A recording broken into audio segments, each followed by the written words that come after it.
Então a gente falou sobre a melatonina, que é um hormônio que é naturalmente secretado pelo nosso organismo no início da noite. Mas a maioria das pessoas no início da noite está fazendo N outras coisas e não preocupada em deixar tudo escurinho, preparar para dormir. E aí tem... Qual que é a visão científica dos estudos sobre isso, assim, principalmente sobre essa popularização que está acontecendo, né, da melatonina? É importante a gente entender que se a gente produz internamente, nem sempre a gente precisa suplementar, né? Então, o uso adequado da melatonina é para quando precisa, por exemplo, você tem que fazer um ajuste de fusos horários. Então, a melatonina é usada num curto período para induzir o sono, para você sincronizar naquele ajuste de fusos horários, tá? Agora, popularmente está sendo consumida por muitas pessoas e sem recomendação médica, né? Então, o uso da melatonina, né, de maneira suplementar, ela precisa ser monitorada por um médico. Cada pessoa tem essa quantidade adequada e um propósito adequado. Então, eu costumo falar assim, está usando para quê? Por quê? Né? Então, se a gente tirar a melatonina endógena, só a exógena vai fazer efeito? Não. Né? Então, a gente já tem naturalmente ela sendo produzida, ela começa a ser secretada no início da escuridão, então por volta das 18 horas da noite, né? E claro, como a gente ressaltou, né, o quanto que os nossos aspectos de comportamentos ambientais são essenciais para que a gente atinja o nosso pico de melatonina e consiga dormir com nossa melatonina endógena, tá? Agora, né? Tem-se casos, sim, de pacientes com insônia, que precisam desse auxílio de suplementação, tá? Mas que isso seja monitorado por um médico do sono, porque cada paciente tem um porquê e uma quantidade específica de ser usada, tá? Não é balinha para tomar antes de dormir, não. Não. Todo excesso, algum momento a gente vai pagar essa conta desse excesso, né? E a gente não tem estudos suficientes da segurança desse uso excessivo da melatonina. Então, é como se a gente estivesse estimulando a nossa glândula pineal com a melatonina externa a estimular mais internamente. O quanto que isso é saudável a longo prazo, né?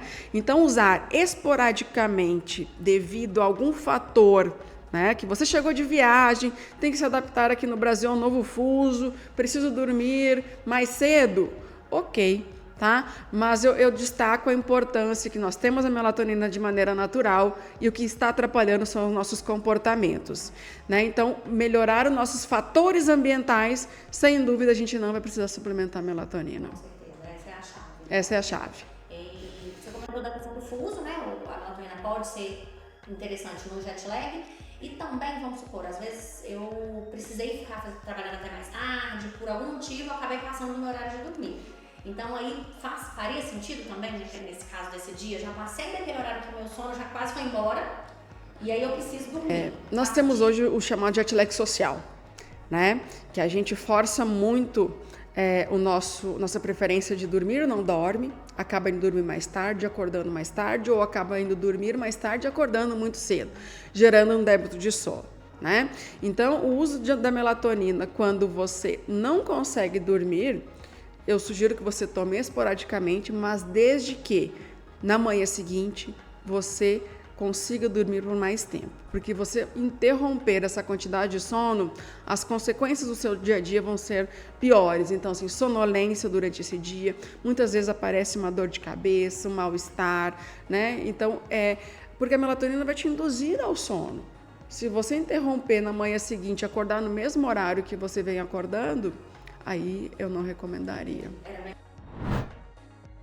Eu tenho uma amiga também que ela relata, quando ela toma melatonina, ela fala, eu até durmo, mas eu tenho muito pesadelo. Tem alguma relação com relação a isso? Não que eu tenha visto, né? Então, assim, não tem uma relação da melatonina. O que pode acontecer é que se a gente está restrito de sono, em débito do nosso sono, e a gente tomar melatonina, a gente vai ter um rebote de sono REM, que a gente chama, né? A gente entra logo no sono REM e aprofunda, e o sono REM é o sono dos sonhos, tá? Então, pode estar vinculado um pouquinho a isso. Ontem mesmo, né, o meu filho, depois do longo feriado, Ele com dificuldade de dormir, tinha que acordar hoje 6 horas para ir para a escola, era 11 horas, mãe, me dá uma melatonina, porque ele sabe que a gente tem a melatonina em casa devido a ajustes mesmo, né, de fusos horários quando a gente precisa e viaja. Eu falei, Marco Antônio, vai dormir, porque amanhã de manhã você não vai conseguir acordar às 6 horas da manhã, né? Porque pode ter essa sensação que você induz o sono, mas você precisa passar, né, por quantidade e qualidade de sono também durante a noite. Essa questão do efeito rebote é como se ele não te desse um sono tão profundo, te dá um sono mais superficial, seria isso? Quando a gente passa vários dias dormindo menos, então vamos supor que a Aline precise dormir 8 horas por noite todos os dias. Então vamos pensar que a Aline está dormindo 5 horas. Isso gerou um débito de sono de 3 horas. Ao final da semana, 3 vezes 5 gera o seu débito de sono. Né? E aí, essas 15 horas, quando você tem a oportunidade de dormir num sábado, você vai entrar no rebote de sono que a gente chama e muitas vezes vai entrar e aprofundar no sono REM, tá? Da mesma maneira, quando a gente... Não é então um sono tão reparador assim. Não, ele é reparador, ele vai tentar trazer de volta você para o seu sono normal. Preciso restaurar o sono REM para dar continuidade no sono normal. Quando a gente, por exemplo, vai num evento social e vai dormir por volta de 4, 5 horas da manhã e você acordou às 8, 9 horas. Você dormiu muito pouco tempo. Não deu tempo de você entrar no sono REM. Na noite seguinte, ou se você dormir à tarde, é que a gente vê o efeito do rebote de sono REM, porque você não fez esse sono REM suficiente na noite anterior, e assim que você tiver a oportunidade, ele vai entrar normalmente de maneira iniciando o seu sono. Ou aquela sensação quando você está sem dormir durante a noite, você vai fazer um cochilo durante a tarde, você sonha durante a tarde e você acorda após 2 horas dormindo. Nossa, sonhei demais, aprofundei meu sono demais, ou que dia que é hoje, que horas são, e aí você acorda meio desconecto do seu dia. E esse sono que a gente sonha demais, existe alguma relação direta? Às vezes eu tenho a sensação, nossa, eu sonhei muito, acordei cansada, ou não? É impressão só psicológica? Não, é psicológico. Assim, quando você lembra do seu sonho, normalmente é quando você interrompe o sono REM. Você acordou durante o seu sonho, durante o seu sono REM. Todas as noites a gente sonha, mas se nós não acordarmos no sono REM, você não vai lembrar do seu sonho. E nós somos considerados uma sociedade privada de sono REM, porque o sono REM ele consolida, ele se concentra mais na segunda parte da noite. E como a gente tem acordado muito cedo, nós estamos aí restringindo praticamente um ciclo aí do sono REM na sua maior concentração. E aí a nossa sensação durante o dia, muitas vezes de cansaço físico, cansaço também cognitivo, vem dessa restrição de sono que a gente teve. Ao tempo mesmo. Ao tempo, A gente está interrompendo. Um outro desafio da atividade física. Você comentou que a gente tem que fazer atividade física 2 horas antes, né? Deveria encerrar 2 horas antes da hora que a gente for dormir, mas muita gente utiliza os pré-treinos, cafeína, outras substâncias para dar energia para o treino. E aí, como é que fica essa balança? Eu estimulei meu organismo por volta de 8, 9 horas da noite e preciso dormir 11 horas. Como que fica isso daí? Assim? Essa suplementação toda, né, é de fato avaliado por um nutricionista, se o corpo precisa dessa suplementação e se você está acostumado a fazer isso, né? Porque sem dúvida qualquer estímulo a mais que o seu corpo não precisa, principalmente próximo ao horário de dormir, vai afetar o seu sono. Não precisa nem ser uma suplementação, pode ser uma comida muito gordurosa próximo ao horário de dormir, o sistema digestivo não está preparado durante a noite para fazer essa digestão desse alimento mais gorduroso e, consequentemente, somente esse estímulo a mais que você deu, você vai atrapalhar seu sono. Ou também a ingesta de bebidas alcoólicas, né? O álcool, ele inibe seletivamente o sono REM, faz com que você também prive você de sono REM, fazendo com que você acorde no dia seguinte mais cansado, com lentidão, com falta de atenção. Então, qualquer estímulo que o nosso corpo não precise ou em excesso vai se repercutir na nossa noite de sono. desempenho também ali do dia seguinte, né, das atividades. Com certeza, né? com A gente certeza. estava comentando sobre a questão da atividade física e às vezes a gente, faço academia, tô na musculação há não sei quantos anos e não vejo resultado. Mas meu sono tá da pior qualidade possível. Então, qual que é a relação? Explica um pouquinho melhor pra gente entender da qualidade do sono com a questão da recuperação muscular, da gente ver o resultado de fato do treino. A gente comentou do emagrecimento, mas a gente sentiu o resultado ali do treino muscular, da formação dos músculos. Como é que é esse processo? Durante o sono a gente tem aí a liberação de hormônios importantes para a recuperação muscular, né? Que é o hormônio de crescimento e a testosterona. Então são hormônios naturais que têm o seu pico de liberação durante a noite de sono. Então, por isso que é importante a gente passar pelos ciclos, fases, estágios de sono, para que a gente tenha uma resposta melhor de uma demanda, por exemplo, de uma carga de treinamento, tá? Não adianta anos na academia se você não cuidar do seu sono. Então, cuide do seu sono, né? E, consequentemente, você vai ver aí os resultados melhores num treino no dia seguinte. Então, o seu tônus muscular tende, sim, a ter uma resposta, uma demanda melhor, porque os seus hormônios naturais, anabólicos, e catabólicos, eles são regulados durante o sono. Então, a síntese de proteína muscular do nosso tecido muscular, ele é regulado durante a nossa noite de sono. Então, podemos dizer que dormir estimula a nossa farmácia natural para que a gente tenha uma melhor resposta do nosso músculo e da nossa mente, né? Então, eu costumo falar para os atletas, né? Como está seu sono? Está ruim? Então, é a primeira coisa que você tem que ver, né? Tem que preocupar com a atividade. E se for o sono? Então, assim, se for o problema no sono, a gente tem possibilidade de fazer esses ajustes. Ou trabalhar aí com o preparador físico, com o fisioterapeuta, né, com o médico do sono, para entender qual que seria o problema do sono. Se é algo comportamental, né? E que Ou a maioria deve ser, né? Os problemas devem ser causados pelos hábitos, né? Na verdade, a gente tem 50% dos nossos atletas têm queixas de acordarem cansados, né? Desses 50%, a gente percebe que em torno de 30% têm distúrbios de sono e devem, sim, ser tratados por um médico do sono, tá? E todos eles têm hábitos de sono que a gente pode sempre melhorar um pouquinho, né? Principalmente quando a gente trata de atletas de adolescentes, né? Que têm um ritmo de estudo e de treino intenso durante o dia. Quando a gente pensa em atletas de alto rendimento, nós temos aí os horários mais fragmentados de treinamento, né? A gente recomenda até que todos saibam qual que é o seu cronotipo e que respeite o cronotipo para esse treinamento. E também quando eles são expostos muitas vezes à luminosidade durante a noite. A gente pegar atletas de futebol, né? Eles estão expostos a uma alta luminosidade até por volta de meia-noite, né? E o quanto que isso pode atrapalhar a recuperação desse atleta na noite seguinte e pensar que ele teve uma demanda extensiva durante um jogo e ele precisa dormir de maneira adequada. Ele vai dormir pouco, consequentemente, na noite seguinte, né? Então, assim, dormir bem favorece com que a gente tenha cada vez mais e melhor um desempenho esportivo ou um ganho maior no nosso treino aí, quando a gente for pensar um treinamento de força na academia. Entendi. Quem faz atividade física precisa de uma quantidade maior de horas de sono também? Ou não necessariamente? Não necessariamente, né? O que a gente vê é que o atleta, ele precisa mais do estágio 3 de sono, que é responsável pela recuperação muscular. Então, quando a gente avalia o sono de atletas, a gente percebe que eles ficam mais tempo nesse sono. E esse sono, ele é reparador, tá? Quando a gente pensa em atletas. O que faz muitas vezes acontecer é que nossos atletas, eles têm uma demanda mais de energia e física durante o dia, consequentemente eles precisam de mais horas de sono, tá?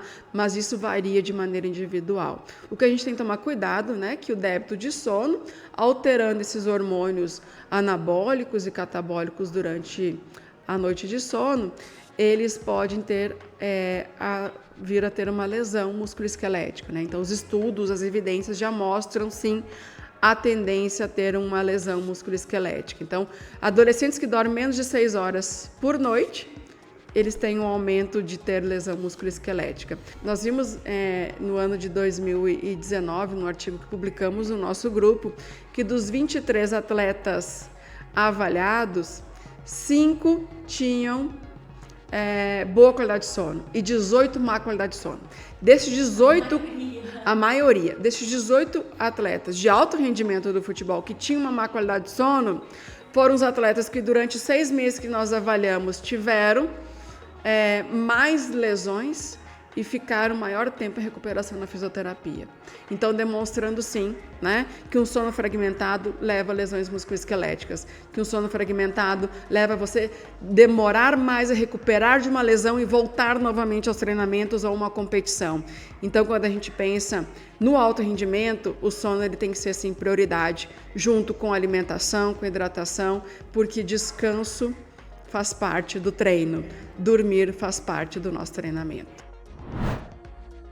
Me veio à cabeça agora essa tendência do clube das 5, todo mundo quer acordar 4h30, 5 horas da manhã para já estar na academia de 5 horas da manhã, mas às vezes está se esquecendo disso. Está se esquecendo. Eu estou conseguindo fazer uma atividade, mas às vezes eu estou trazendo mais prejuízo para o meu corpo, no final das contas. Era melhor, me corrija se eu estiver errado, mas eu suponho que era melhor eu cuidar melhor da minha noite de sono. Com certeza. Que seja fazer um exercício físico num período menor, às vezes eu quero ficar 1 hora, 2 horas na academia. É melhor fazer um exercício mais curto e ter uma noite de sono, que eu vou ter ganho muscular, ganho de saúde, ganho de qualidade. Sem dúvida. Nós termos uma noite ideal nos torna preparado para receber uma carga de exercício físico ou de um treinamento esportivo, tá?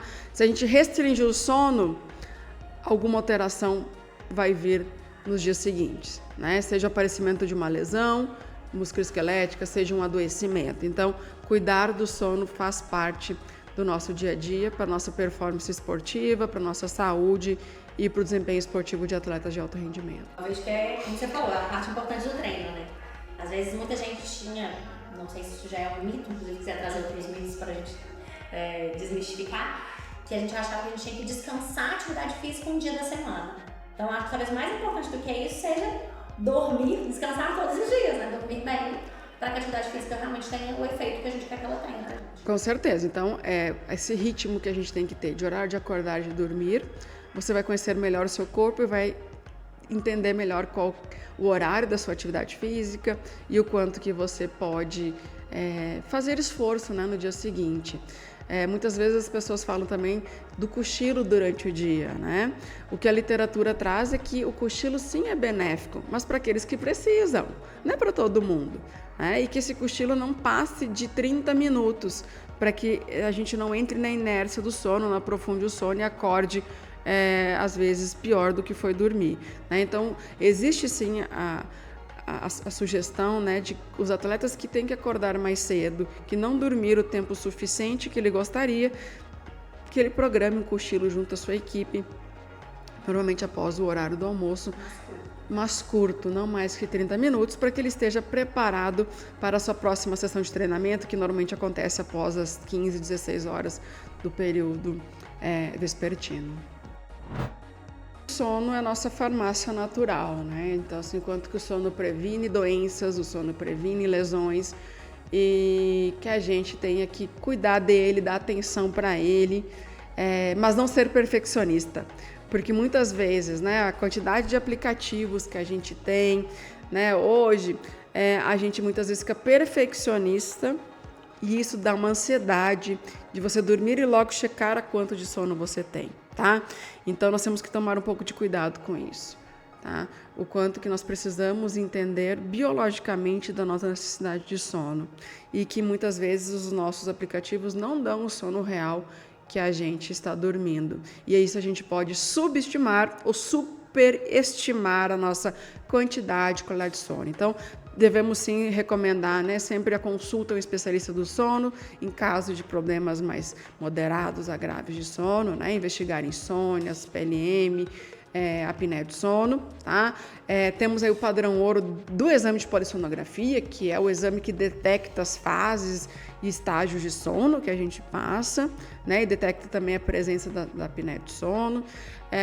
E também nós temos aí utilizado muito a actigrafia, que é um relógio, né? Que a gente consegue aí ver qual que é o ritmo, ciclo, vigília, sono desses atletas. Isso também nos traz informações importantes, inclusive comportamentais, de como atuar, né? Com esse público hoje às vezes muito jovem e que tem uma demanda esportiva muito alta. Eu vejo que o principal de tudo aqui é entender. Primeiro é o conhece a ti mesmo, que é entender se eu estou acordando descansada, prestar atenção nos nossos próprios sinais, para ir adaptando o nosso sono. E se a gente não conseguir sozinho, buscar um profissional. Qualquer a especialidade da medicina do sono, seria isso que você indica para a gente procurar? Quem que a gente procura primeiro para um primeiro auxílio? Então, assim, se você está acordando mais cansado do que você gostaria, o que você costumava ter, pode ser que você tenha indícios aí a ter um distúrbio de sono, né? Hoje nós temos médicos especialistas no Brasil todo, tá? E que, sem dúvida, eles vão saber direcionar as melhores condutas para cada caso, né? Tem casos que são medidas comportamentais, estratégias de sono, dependendo do tipo de diagnóstico é indicado medicamento, é indicado, por exemplo, fazer um tratamento psicológico. Então, porque o sono, ele sofre influências do nosso ambiente. Então, muitas vezes, ansiedade, estresse, tudo isso modula também, né? O nosso sono, interfere no nosso sono. Muitas vezes é um distúrbio de sono transitório, né? Mas é importante entender o que está acontecendo e não deixar passar, né? Porque o sono de má qualidade pode provocar aí doenças, lesões, distúrbios do sistema imunológico, enfim, uma série de consequências, até o ganho de peso a longo prazo. O importante é isso, assim, tá? Tem os sinais e procurar ajuda, porque é muito importante. Não adianta o autotratamento, né? Também que a gente falou da medicação, eu vou tomar melatonina, eu vou decidir, eu quero porque a minha amiga malha às 5 horas da manhã, eu também vou fazer, mas às vezes não é pra mim, né? Então, isso. Entender seus limites e procurar ajuda também pra isso. Né? Essa nossa identificação biológica é muito importante, né? Então, assim, saber se você é matutino ou vespertino vai te nortear já qual vai ser o seu ritmo. Sim. Né? De claridade e escuridão. Então, eu sou matutina, por exemplo. Eu não consigo fazer ginástica às 10 horas da noite. Eu tenho preferência de acordar cedo, logo fazer o treinamento que eu preciso e por volta das 20 horas, 21 horas já ir me preparar para o meu sono. Diferente se a Aline, por exemplo, ela é vespertina, ela tem uma preferência de dormir mais pela manhã. Por que ela vai acordar 5 horas para estar na academia às 6 se ela tem a tendência já biológica de acordar por volta de 8, 9 horas da manhã? Então é esse conhecimento que a gente precisa ter e esse entendimento, porque o nosso corpo traz sinais benéficos e maléficos. Essa aceitação, de não buscar a perfeição, né? Porque todo mundo acorda às 5 horas, então precisa acordar às 5 horas.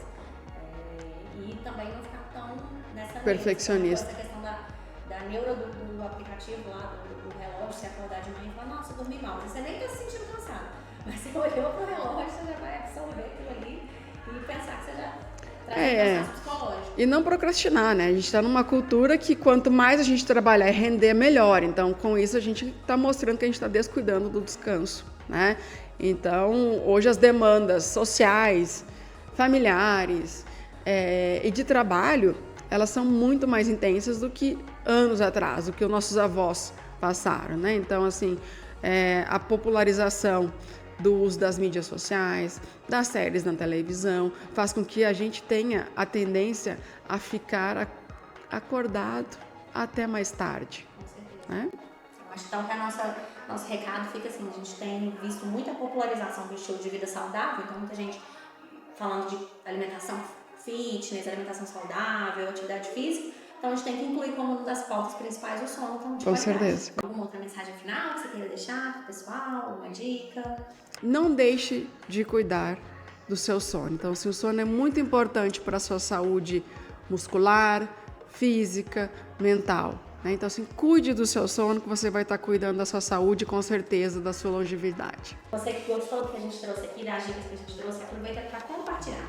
Se seja com aquele seu amigo que está preocupando com longevidade, seja com aquele seu amigo que está preocupando com shape e que às vezes não está sentindo resultado, a resposta pode estar no sono. Então, envia para quem você ama, com certeza você vai trazer um benefício para essa pessoa também. Muito obrigada, doutora Andressa, foi um prazer e espero que a gente continue aí ajudando a levar a conscientização e mais saúde e qualidade de vida para todo mundo, através do sono e do esporte, com qualidade e com consciência, né? Com certeza. Então, sono e esporte são duas ferramentas importantes aí para nossa qualidade de vida. E sem dúvida a gente continua aí a propagar a importância do descanso para toda a população. Obrigada, Aline, pelo convite. Um abraço e até o próximo episódio do CMOScast.